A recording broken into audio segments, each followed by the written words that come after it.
greatest jewel of saints, Ravidas ji is speaking. मन ही पूजा मन ही धूप मन ही सेव सहज स्वरूप. The mind is the place of worship. The mind is the place of the divine. The mind is the place which leads us to God realization and for attainment of our own divine self. So, the mind is the root cause of all things. Mind is the measure of everything. मन एव मनुष्याणां कारणं बंध मोक्षय. Mind is the cause of happiness and sadness. Mind is the cause of bondage and liberation.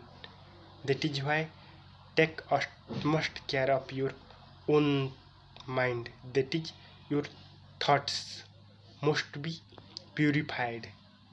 And for the purification of your mind, you need meditation on the divine names of the Supreme Lord as well as His divine forms, divine pastime, divine abodes, and moreover His divine saints,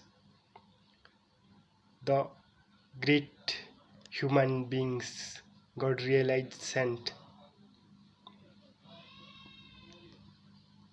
We need to purify our mind. That is the only work we have given in this world, to clean our mind so that the grace of Guru and God can happen on us. But we are busy in